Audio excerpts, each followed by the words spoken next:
Hey guys, UnderdogTests here, and welcome to episode 3 of my sort of regular series, Underdog Test. Today we will be testing out the new archetype, Merfae from Rise of the Duelist. This archetype is as annoying as it is adorable. I decided to test these little guys out because I'm a filthy furry. For various reasons. Moving on. Firstly, for those of you who are here for Underdog Tests or Yu-Gi-Oh videos in general, I apologise for keeping you all waiting for so long. I got really sidetracked by Persona 5 Royal and to an extent Pokemon Mystery Dungeon as well. And it was only because of my boyfriend's incessant nagging and constantly being on my back to record this that I finally got around to doing it. So yeah, thank him for that if you really want to. But anyway, you probably already know by now, but if you don't, I will just give you guys a refresher. But the point of this series is to learn the world of Yu-Gi-Oh! Outside of the For Hire deck, which is pretty much the only deck I really know how to play, as you can tell by my 101 and 102. So, as somebody accustomed to a deck like For Hire, an archetype involving more adorable animals appealed to me. What's more, from what we've seen so far, the archetype seems to be structured similarly to For Hire, in the sense that each monster has its own unique role within the deck, but together they function in a similar manner to one another. In For Hire's case, the monsters can summon each other from hand, whereas Merfae monsters will bounce back to hand whenever your opponent summons a monster or targets it for an attack. And in turn, they can summon other monsters as well as replenish your resources. And so with this likeness to For Hire, I figured it was time to test them out. I mean, it was kind of obvious, right? As for the build itself, some cards like Rescue Cat and Obedience School are a no-brainer in the deck, because the deck benefits a lot from running those cards. Speaking of no-brainers, Mystic Mind seems to be a popular choice in this deck for some reason. Don't ask me. I don't play it personally because, firstly, you need to flood the field with Merfaes, so more often than not you lock yourself out of anything and then bad things happen. And secondly, I like having fun, and Mystic Mind isn't fun. Despite what people say, playing solitaire in Yu-Gi-Oh! It's just a bad way to play, in my opinion. But anyway, Merfae is a level 2 deck, so we can of course run the mighty Red Resonator for extra spicy synchro plays. However, keep in mind that this deck is very much a work in progress, and this is just a prototype build. Furthermore, this is my first time playing this deck, and Yu-Gi-Oh! Isn't my primary TCG. That would be Cardfight Vanguard, which I'm going to be doing more videos on, but you guys probably don't care about that, so it's irrelevant. Because of this, I'm guaranteed to make really horrible misplays throughout the video, so just bear with me. And also because I'm really awkward and not giving good commentary in previous Underdog Test videos, I'm just going to show you my replays from now on, as it's less exhausting for me, my boyfriend to edit, and you guys to watch, because if I introduce the video, show the replays, and exit the video, it goes a lot smoother and it seems a lot more structured. Alright, enough talking, let's just get into it.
And okay guys, that's all for the replays. Now I can safely say that as much as I enjoyed playing this, and as much potential as I feel it has, I can't help but feel there's just something lacking, and I will explain my reasons for that.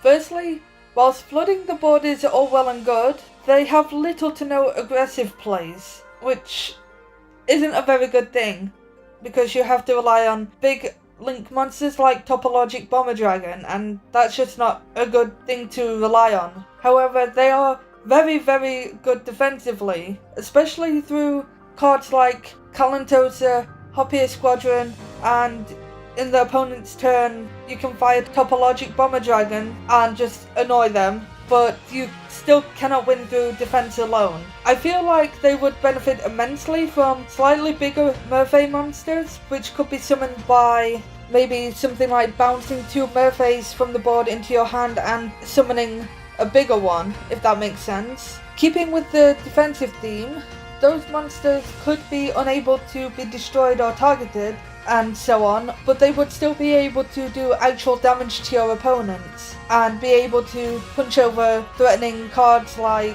El Shadow Window, for instance, which shuts down decks that rely on special summoning. Furthermore, a faster way to go into Topologic Bomber Dragon outside of IP Masquerena would be really appreciated, as I just don't have wads of cash just lying around, because, you know, she's a very expensive card. Overall, more support is needed for the archetype, and there are 2 other monsters in one of the artworks of, I think it's Merfae of the Forest, that we can see, but they don't have cards yet, so perhaps they will be future monsters or support for the deck, as long as it's not just tiny little attack points or levels or anything, and it's something you can actually work with, like a level 6 2500 attack monster or something. But anyway, I'm getting sidetracked. Anyway, despite more support obviously being needed, it's still a very cute and fun little deck that I'm looking forward to seeing getting built upon in the future, hopefully. Come on, Konami. Or at least for hire. I've actually tweeted Konami about that before. With all that said, thank you for watching. If you want to see more content like that, hit the thumbs up button. It lets me know you actually do like this kind of stuff. And again, subscribe for more. I have a thing I want to do when I get to 500 subs, so just share it with your friends and whatnot. And obviously turn on the bell and hit all notifications, because YouTube are not very good at sending out notifications when I upload a new video. So yeah, thanks for watching. I'll see you all next time.